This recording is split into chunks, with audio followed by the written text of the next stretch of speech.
All right, hello friends, welcome to your YouTube channel. मेरा नाम है आयुष राठी और यार ये हमारा ट्रिक्स एंड चीट कोड्स का एक और नया एपिसोड है जिसमें मैं आपके सामने क्वेश्चंस लेने वाला हूं जेईई मेन के प्रीवियस ईयर क्वेश्चंस। और जेईई मेन के प्रीवियस ईयर के क्वेश्चंस में मैं आपको दिखाऊंगा किस तरीके से हम लोग ट्रिक्स एंड चीट कोड्स लगा सकते हैं, जाली जुगाड़ टेक्निक से हम लोग किस तरीके से क्वेश्चंस को सॉल्व कर सकते हैं। एग्जाम में यार कई बार आपसे सीधे तरीके से क्वेश्चन सॉल्व नहीं होगा, वहां पर आपको टेढ़े तरीके से जो है क्वेश्चंस को उड़ाना पड़ेगा। वही सारी चीजें मैं आप लोगों को इस वीडियो के अंदर में सिखाने वाला हूं। तो जल्दी से इस वीडियो को लाइक करके चैनल को सब्सक्राइब करके यार स्क्वाड का हिस्सा बन जाओ। उम्मीद करते हैं कि आपको ये वीडियो पसंद आएगी।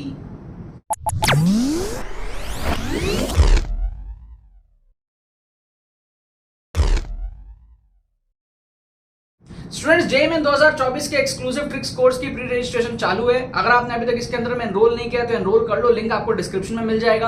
अभी एनरोल करने से फायदा ये होगा कि आपको कोर्स जो है काफी ज्यादा डिस्काउंटेड प्राइस में मिल जाएगा और 2023 का एंटायर कोर्स आपको फ्री ऑफ कॉस्ट मिल जाएगा। ठीक है, आपके मन में कोई भी डाउट हो तो आपको डिस्क्रिप्शन में व्हाट्सएप लिंक मिलेगा जिसपे आप क्लिक करके हमारी टीम को व्हाट्सएप पे रीच आउट कर सकते हो। आप सारे डिटेल्स पेमेंट पेज के अंदर में पढ़ सकते हो। सारे डिटेल्स को चेकआउट करने के बाद में सेटिस्फाई होने के बाद में आप इस कोर्स के अंदर में एनरोल कर सकते हो। एनरोल करने का प्रोसेस बड़ा सिंपल है। आपको जो है लिंक जो है डिस्क्रिप्शन में दिया हुआ है, जाके आपको पेमेंट प्रोसेस कंप्लीट करना है अपने डिटेल्स को फिल करके। उसके बाद में डिजिटली जो है आपको कोर्स जो है वो सेंड कर दिया जाएगा। ठीक है, कोई भी क्वेरी हो हमारी टीम को व्हाट्सएप पे आप रीच आउट करो। एनरोल जरूर से कर लेना क्योंकि इससे आपके बहुत ज्यादा नंबर जो है जेईई मेन के अंदर में बढ़ेंगे, आपकी रैंक काफी ज्यादा इंप्रूव होगी, आपकी बहुत अच्छी परसेंटाइल जो है आएगी। चलो, all the very best. JEE main के पेपर में यार पिछले कुछ सालों से मैथ्स बहुत ज़्यादा डिफिकल्ट आ रहा है compare to physics and chemistry.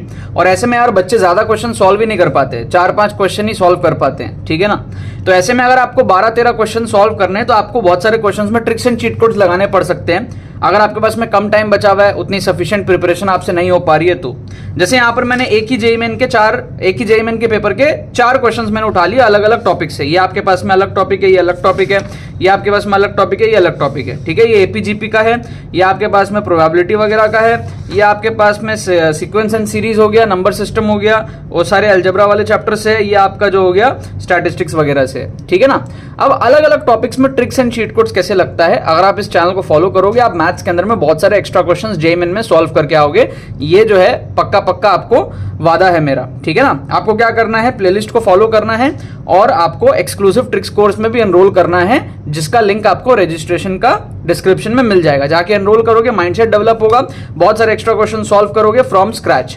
ठीक है ना, और नेगेटिव मार्किंग भी नहीं होगा। आपका माइंडसेट डेवलपमेंट ऐसा होगा कि आपको पता होगा कि आप कितने क्वेश्चंस अटेंड कर रहे हो, उसमें से कितने गलत हो सकते हैं, कितने सही होंगे, नेट स्कोर आप कितना बूस्ट कर रहे हो, सब चीजों का आपको एग्जैक्ट कैलकुलेशन जो है दिमाग में होगा। बात करते हैं यार इस क्वेश्चन की। फर्स्ट क्वेश्चन को अगर आप देखो तो कई बार बच्चों के दिमाग में क्या होता है कि उनको मीन निकालना आता है लेकिन स्टैंडर्ड डेविएशन निकालना नहीं आता है। ठीक है, तो इसी केसेस में आप क्या कर सकते हो, आप दो ऑप्शन को एलिमिनेट कर लो, 2 में से तुक्का लगा लो। ठीक है ना, आप फंडामेंटल समझो। अगर आपके पास में 10 क्वेश्चन है, उसमें से आप 2 ऑप्शन एलिमिनेट करके उनको मार्क करते हो सारे के सारे, तो 10 में से आपके 5 सही होंगे, 5 गलत होंगे प्रोबेबिलिटी के अकॉर्डिंग। जो 5 सही होंगे उसके लिए आपको मिलेंगे 20 नंबर, 5 into 4, 4 नंबर एक क्वेश्चन का, और जो 5 गलत होंगे उसके -5 होंगे। तो भी आप देखो नेट आपका 15 नंबर का यहाँ पर क्या हुआ, बेनिफिट हुआ। समझ रहे हो आप बात को, बेनिफिट क्लियर है ना। तो अगर आप 2 ऑप्शन एलिमिनेट करके तुक्का मार सकते हो, उसमें कोई बुराई नहीं है, you should go for it. तो यहां पर अगर आप देखोगे 20 ऑब्जर्वेशन है और उसका जो मीन था वो कितना था, 10 था। इसका मतलब 200 होगा टोटल, है ना। 20 ऑब्जर्वेशन का जो एवरेज है वो 10 है, इसका मतलब टोटल 200 होगा ऐड अप होके। 20 को ऐड करेंगे 10-10 करके तो 200 होगा। कह रहा है कि कोई एक डेटा ऐसा था जो कि 25 ले लिया गया था इंस्टेड ऑफ 35, मतलब कि 35 के बदले 25 ले लिया गया था। 1 डेटा जो है मिस्टेक से कम ले लिया गया था। कितना कम, 10 कम ले लिया गया था। जहां पे 35 लेना चाहिए था वहां पे 25 ले लिया था। इसका मतलब एक्चुअल में 200 नहीं है, 210 है। 10 कम मान लिया था ना गलती से, तो 210 है एक्चुअल में। तो 210 को अगर आप 10 से डिवाइड करते हो, 210 को अगर आप 20 से डिवाइड करते हो, क्योंकि 20 ऑब्जर्वेशन थे टोटल, तो आपका ये आ जाएगा 21/2, 10.5। तो मीन, एक्चुअल मीन कितना है, करेक्ट मीन कितना है, करेक्ट हमारे पास में क्या है, मीन, करेक्ट मीन हमारे पास में क्या है, हमारे पास में है 10.5। तो अब आप अगर देखोगे तो ऑप्शन ए और सी में मीन 11 दिया हुआ है, तो ये दोनों ऑप्शन आपके एलिमिनेट हो जाएंगे। इन दोनों में आपका मीन 10.5 है। अब स्टैंडर्ड डेविएशन कैलकुलेट करना आता है, करो, नहीं करना आता है मत करो। मैक्सिमम बच्चों को मीन तो आता है। ठीक है, तो इसीलिए मैं आपको बता रहा हूं, कम पढ़ के भी अगर आप गए हो तो भी आप कैसे अटेम्प्ट कर सकते हो, ये मैं आपको बता रहा हूं। तुक्का ट्रिक्स कैसे मैथ्स में लगेंगे मैं आपको बता रहा हूं। बी और डी में से आप यहाँ पे तुक्का लगा सकते हो। अब हम ये अभी देखेंगे, प्रैक्टिकली देखेंगे आप कितने तुक्के करते हो, कितने सही होते हैं, ठीक है। उसके लिए मैं क्या करूंगा, एक तो यहां पर एक चार्ट बना दे रहा हूं आपके लिए, ठीक है। इसमें आप क्या कर रहे हो, question 1, question 2, question 3 and question 4, ठीक है। पहले क्वेश्चन में आप बी और डी में से तुक्का लगाओगे। आप कमेंट सेक्शन में जाके लगाओ अभी तुक्का, वीडियो को पॉज करो, बी और डी में से कोई एक ऑप्शन चूज करो कमेंट में जाके। चारों क्वेश्चन के लिए आप यही करोगे। लास्ट में हम देखेंगे कितने आपके सही होते हैं और आप खुद ही बताओगे कितने आपके सही हुए कमेंट में, ठीक है ना। पॉज करके आप एक ऑप्शन लिख दो, क्वेश्चन 1 का ये। सेकंड क्वेश्चन देखो, सम ऑफ द सीरीज आपको पूछा है एक्स की वैल्यू जब 2 होगी तब। क्लियर है। आप अगर ध्यान से देखोगे तो आपको ऑप्शंस जो दिख रहे हैं वो या तो 1 से थोड़ा सा बड़ा दिख रहा है या तो 1 से थोड़ा सा छोटा दिख रहा है। आप अगर ध्यान से देखो 1 प्लस समथिंग 1 माइनस समथिंग, तो आपको ऐसे में क्या करना है, चेक करना है कि ये सम एक्चुअली 1 से छोटा रह रहा है या 1 से थोड़ा सा बड़ा रह रहा है। आप अगर 2 डालोगे तो पहला टर्म आपका क्या हो जाएगा, first term will be 1/3, 1/3 is equals to 0.33। Clear है ना। सेकेंड टर्म अगर आप देखोगे तो ये आ जाएगा आपका 2/5, 2 डालोगे तो, है ना। 2/5 मतलब कितना हो गया, 2/5 मतलब कि 0.40, ठीक है। थर्ड टर्म अगर आप डालोगे तो ये आपको कितना मिलेगा, ये आपको मिलेगा 4/17, है ना। 4/17 कितना होता है, साइड में कैलकुलेट कर लो 4/17 कितना होता है। यहां पे देख लो 4/17, 4, 0.0, 17 2 34, 6, 17 3 51, 9, फिर 17 5 85, 5, ठीक है। 17 2 3 5 2 समथिंग या फिर 2353 के आसपास आएगा ये, तो 0.2352 समथिंग ऐसा है, ठीक है ना। तो डेसिमल को मैं थोड़ा सा और आगे बढ़ा देता हूं, 0.33 ऐसा कर देता हूं, 00 ऐसा कर देता हूं, ठीक है। अब अगर आप आगे जाओगे, इसके अगला टर्म कौन सा होने वाला है, इसके अगला टर्म आप देखो बहुत छोटा हो जाएगा, क्योंकि फिर क्या होगा, 2 का क्यूब आएगा, ठीक है। 2 का क्यूब आपका होगा 8, और उसको जब आप डिवाइड लगाओगे ना 8 को, तो बहुत बड़ा टर्म आएगा। क्यों, देखो क्योंकि x है, x² है, डबल हो गया, फिर डबल हो गया, फिर डबल होगा, तो x⁸8 आ जाएगा। x⁸8 प्लस 1 का मतलब आप समझ रहे हो कितना छोटा नंबर है वो। आप देखो x⁸8 मतलब 2⁸8 प्लस 1, ठीक है। तो ये आपका हो जाएगा, ये आपका हो जाएगा 256 if I am not wrong, ठीक है। 16 का स्क्वायर हो जाएगा 256, 257 हो जाएगा 1 से ऐड करने पे, तो 8/257। तो इसको भी आप चेक कर लो साइड में कितना होता है, 8/257, 8, 0.0025 इंटू 3, 257 इंटू 3 बेसिकली, तो ये हो जाएगा 771, ठीक है ना। तो ये फिर हो जाएगा आपका 29, ये हो जाएगा 0.031, 257, ठीक है, 33, 0.0311 ऐसा कुछ हो जाएगा, तो ये हो जाएगा 0.0311, बहुत छोटा नंबर है। इसके बाद तो देखो एकदम ही 0 के आसपास हो जाएगा। इसके बाद अगर आप देखोगे ना तो आपका आएगा 2⁴ which will be 16 divided by 2⁻16 + 1। ये बहुत बड़ा टर्म है यार, ठीक है, क्योंकि इसमें फिर क्या हो रहा है आपका 256 इंटू 256 आ रहा है। आप समझ रहे हो कितना बड़ा हो जाएगा 256। आप 200 इंटू 200 अगर देखोगे तो ये खुद ही 40,000 आता है ये। तो 256 इंटू 256 40,000 से भी बहुत बड़ा आएगा। बहुत बड़ा टर्म होने वाला है वो। ऊपर में न्यूमरेटर में 16 है और नीचे इतना बड़ा टर्म है, वो आप 0 के बराबर ही मान लो लगभग। बहुत छोटा आएगा। आप चेक करना चाहो तो करो। आप देखो 16/256 इंटू 256 आप छोड़ दो, आप 40,200 इंटू 200 ही ले लोगे ना अगर, तो आपको फील हो जाएगा कि ये कितना छोटा नंबर है, ठीक है। आप देखो कितना छोटा है, 0 0 0, कितने बार 0 देंगे, ठीक है, 0, ठीक है, 40,160, 0.0004, ठीक है ना, समझ रहे हो कितना, 0.0004, बहुत छोटा है, ठीक है। और इसके अगले टर्म में अगर जाओगे तो वो तो एकदम ही 0.000000, क्योंकि वो फिर आपका 256 इंटू 256 जो है ना उसका भी स्क्वायर आएगा, ठीक है, लेकिन न्यूमरेटर में सिर्फ 32 आएगा, ठीक है। तो एकदम 0 के लगभग ही टेंड करेगा। आप इसको खाली आप ऐड कर लो, देखो कितना आ रहा है, 1 को क्रॉस कर रहा है, 1 से छोटा आ रहा है। आप बस इतना चेक कर लो। कैसे करोगे, इधर देखो 3333 0.4000 0.2352 0.0311 0.0004 है ना। एक्चुअली ये 0004 से भी बहुत छोटा है क्योंकि 256 इंटू 256 था, समझ रहे ना आप बात को, ठीक है ना। तो एक बार के लिए मैं इसको भी कंसिडर नहीं कर रहा हूं क्योंकि ये उससे भी छोटा है एक्चुअली।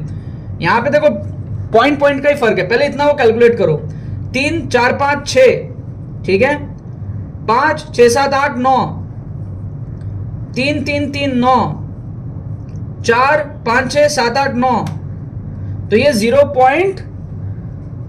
ठीक है 9996 आ रहा है, ठीक है ना। अब अगर इसमें वो ऐड कर देता मैं 0.0004 जो है, ठीक है 0.0004, एक्चुअली ये इससे भी छोटा है बहुत क्योंकि मैंने यहाँ पे 200 कंसिडर किया था। तो अगर मैं इसको ऐड करता हूं 4 1 5 6 7 8 9 10, 5 6 7 8 9 10,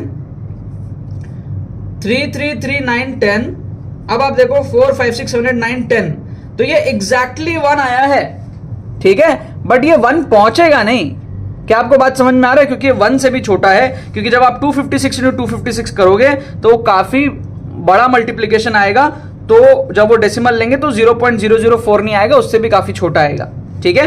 तो अल्टीमेटली फील आ रहा है कि ये 1 से थोड़ा सा छोटा टर्म है, इतना फील आ रहा है कि भाई ये 1 से थोड़ा सा छोटा टर्म है। तो अब आप देखो ऑप्शन ए और ऑप्शन बी आपका कटेगा, सी और डी में से आपका जो भी आपको मार्क करना है वो आप करोगे, ठीक है ना, क्योंकि इसके बाद जितने भी टर्म है वो डेसिमल बहुत ज्यादा बढ़ जाएगा, तो वो किसी भी हाल में कुछ नहीं आने वाला है, ठीक है।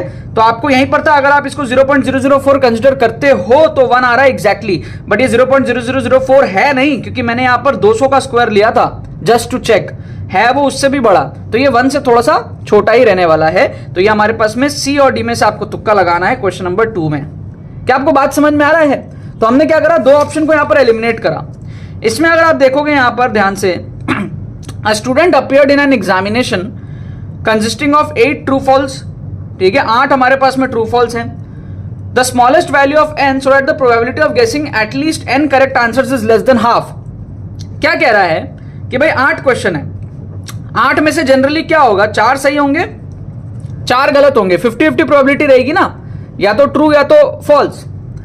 तो अगर ऐसा सिचुएशन है हमारे पास में, तो उस केस में हमारे पास में क्या होगा, अगर मैं बोलूं कि यार 3 सही होगा, इसकी प्रोबेबिलिटी कितनी है, आप बोलोगे अच्छी खासी है 8 में से 3 सही होने की, क्योंकि 8 में से 4 सही होने की प्रोबेबिलिटी भी ठीक है, 8 में से 4 गलत 4 सही, तो 3 की तो आराम से सही है, 4 की भी आप बोलोगे ठीक ही है, ठीक है ना। हमको क्या चाहिए, हमको प्रोबेबिलिटी कम चाहिए, लेस देन हाफ चाहिए, मतलब कि 4 भी सही हो जाए इसकी भी हमको आधी प्रोबेबिलिटी चाहिए। आप बोलोगे नहीं यार 4 सही होने की प्रोबेबिलिटी है, इतनी कम नहीं है कि मतलब ऑलमोस्ट, मतलब अगर हम 8 क्वेश्चन कर रहे हैं 100 बार कर रहे हैं तो अप्रोक्सीमेटली 50 टाइम्स आपका सही हो जाएगा 4, ठीक है ना, समझ रहे हो बात को। और मतलब आपका 100 टाइम्स ही हो जाएगा 4 सही और 4 गलत अप्रोक्सीमेटली, अगर हम बात करें तो, ठीक है। हो सकता है कुछ बार ना हो, कुछ बार ज्यादा फॉल्स निकल जाए, ऐसा भी हो सकता है कुछ बार ज्यादा ट्रू निकल जाए, that is the matter of discussion. But almost अगर आप 100 बार ट्राई करोगे तो 100 के 100 बार ही ऐसा फील है, ठीक है ना, कि 4 सही तो हो जाने चाहिए, है ना। हालांकि नहीं होता हर बार, बट एक फील की बात कर रहा हूं मैं, क्योंकि 8 में से 4 सही 4 गलत के इक्वल चांसेस हैं। लेकिन अगर मैं यहां पर बात करूं 5 की, तो वो फिर थोड़ा सा डिफिकल्ट हो जाता है। अगर मैं बात करूं 6 की, तो वो थोड़ा सा डिफिकल्ट हो जाता है। तो आंसर ए या फिर बी में से होगा, ठीक है। सी और डी तो बहुत इजीली है, हमको क्या चाहिए, सही होने की प्रोबेबिलिटी लेस देन हाफ चाहिए, मतलब कि 8 में से 5 सही हो, इसकी प्रोबेबिलिटी आधा ही हो, मतलब कि 100 में से 50 बार ही ऐसा हो कि 5 सही हो। या फिर अगर हम 6 की बात कर रहे हैं तो 100 में से आपका 50 बार या उससे कम ही ऐसा हो कि आपका 6 सही हो, ठीक है। बट 3 और 4 की प्रोबेबिलिटी हाई रहेगी, क्योंकि 50% है, तो वो हो जाएगा लगभग ऑलमोस्ट एवरी टाइम हो जाएगा। तो ए और बी में से आपको यहां पर तुक्का लगाना है, समझ गए आप बात को। और लास्ट क्वेश्चन अगर हम देखें यहां पर, तो लास्ट क्वेश्चन में क्या है, tan हमारे पास में क्या है, π/9, ठीक है, tan π/9 x tan 7π/18। तो इसको आप अगर कैलकुलेट करते हो तो ये हो जाएगा आपका tan 20 डिग्री, x कॉमा ये आपका हो जाएगा tan 70 डिग्री, और यहाँ पर आपका हो जाएगा सेकंड में tan 20 डिग्री y कॉमा ये हो जाएगा आपका tan 50 डिग्री। ये दोनों AP में है, ठीक है। आपको x माइनस 2y चाहिए। आप कैसे इसको कैलकुलेट करोगे आप देखो। हमारे पास में क्या है, tan 30 डिग्री कितना होता है, tan 30 डिग्री 1/√3 होता है, विच इज 1/1.7। ये हमारे पास में 10/17 0.8 के आसपास कुछ हो जाएगा या 0.6 के आसपास कुछ हो जाएगा, ठीक है ना। तो tan 30 की वैल्यू अगर 0.6 है तो tan 20 की वैल्यू थोड़ी और कम होगी, है ना, 0.3 के आसपास हो जाएगी, कॉमा x कॉमा tan 70 कितना है, tan 60 अगर √3 होता है 1.7 तो tan 70 कितना हो जाएगा, 2 या 3 के आसपास हो जाएगा। आप ड्रॉ करके भी चेक कर सकते हो, आप चाहो तो ड्रॉ करके भी चेक कर सकते हो। यहाँ पर 1 2 3 4 5 6 7 8 9 10 1 2 3 4 5 6 7 8 9 10, ठीक है, 11 12 13 14 15 16 17 इसलिए किया मैंने ताकि मैं 60 डिग्री को प्लॉट कर सकूं। ये 60 डिग्री है मेरा, ठीक है, अप्रोक्सीमेटली, क्योंकि 1.7 होता है ना tan 60 √3। अब अगर मैं 70 डिग्री करूं तो 60 और 90 के बीच में मेरे को 3 पार्ट में डिवाइड करना पड़ेगा, तो ये अप्रोक्सीमेटली होगा मेरा 70 डिग्री। तो ये कितना आएगा, 17 18 19 20 21 22 2 पॉइंट समथिंग आ जाएगा ये, ठीक है ना, 2.3 के आसपास आ जाएगा अप्रोक्सीमेटली tan 70। और अगर मैं सेकंड एक्सप्रेशन में देखूं तो tan 20 0.3 y और tan 50 tan 45 होता है मेरा 1, तो 1 से थोड़ा सा बड़ा हो जाएगा, 1.2 या 1.3 के आसपास हो जाएगा। अब अगर आप एपी के हिसाब से देखोगे ना तो x की वैल्यू आपको ना फील हो जाएगी कितनी, ये आपको x की वैल्यू यहां से फील हो जाएगी 1.3 के आसपास, क्योंकि एपी में डिफरेंसेस सेम रहता है। 0.3 से जितना डिफरेंस 1.3 का रहेगा उतना ही 1.3 से 2.3 का रहेगा अप्रोक्सीमेटली। और यहां पर अगर मैं देखूं 0.3 1.3 तो यहां पर मेरे को ये y की वैल्यू अप्रोक्सीमेटली 0.8 के आसपास दे देगा, समझ रहे हो, अप्रोक्सीमेटली।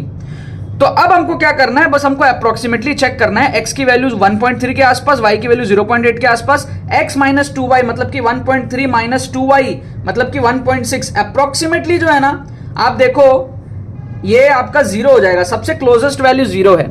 हम एग्जैक्ट तो नहीं निकाल सकते ना, हम क्लोज ही निकाल सकते हैं। अब ये 1.3 एग्जैक्टली है किसको पता, ये 0.8 है एग्जैक्टली है किसको पता, हो सकता है ये 0.7 हो सकता है ये 1.4 हो, तो 2y करोगे और x को माइनस करोगे तो आपका कट के 0 आ जाएगा। तो जो भी क्लोजेस्ट है, 4 बहुत दूर है, 3 बहुत दूर है, 1 थोड़ा सा दूर ही दिख रहा है, ठीक है ना, 0 सबसे पास दिख रहा है। क्योंकि आप अगर देखोगे tan 20 आपका 0.3 के आसपास ही होगा, क्योंकि ये 0.6 के आसपास है, हो सकता है थोड़ा सा 0.4 हो जाए, हो सकता है। आपका tan 70 अगर tan 60 √3 है 1.7, क्योंकि मैंने y में 17 लिया और बेस में 10 लिया, 1.7 का रेशियो मैंने लिया, तो ऊपर में 2 पॉइंट समथिंग हो सकता है, 2.5 हो, ऐसा हो सकता है, ठीक है ना, जो फील आ रहा है, ठीक है। क्योंकि भैया ये 45 डिग्री है, ये हमारे पास में 60 डिग्री थोड़ा सा ऊपर, ठीक है, हो सकता है 3 के आसपास भी हो, कुछ भी हो सकता है। तो जो भी होगा ये हमारे पास में 1.4 1.7 इस रेंज के आसपास होगा, ये मेरे पास में 0.7 0.9 इस रेंज के आसपास होगा। डबल करने पे मेरे को ऐसा फील आ रहा है कि कट जाएगा तो ये 0 हो जाएगा, क्लोजेस्ट मेरे को 0 ही लग रहा है, समझ गए। तो ऑप्शन सी ही इसका करेक्ट होगा। और पहले 3 का मैं आंसर आपको बता देता हूं, हो सकता है आपने कमेंट में भी जाकर के लिखा हो मेरी बात मान के। पहले दोनों का आंसर है डी, तीसरे का आंसर है ए और फिर चौथे का है सी, ठीक है ना। मैं यहां पे मार्क कर देता हूं डी राइट, ए और सी। इस तरीके से आपको जो है तुक्का ट्रिक्स लगाना है। जेईई मेन में मैथ्स में सिर्फ एक वीडियो देखने से काम नहीं चलेगा, प्लेलिस्ट का लिंक डिस्क्रिप्शन में है, एक्सक्लूसिव ट्रिक्स कोर्स में जाके एनरोल करो, लिंक डिस्क्रिप्शन में है। माइंडसेट डेवलप करो, पढ़ाई भी आपको करते रहना पड़ेगा, ये सारे जुगाड़ टेक्निक्स भी सीखने पड़ेंगे, जैसे कि आप बहुत ज्यादा एक्स्ट्रा क्वेश्चंस जो एग्जाम में सॉल्व कर पाओगे, ठीक है ना यार। चलो बाकी तो बस यही बात है।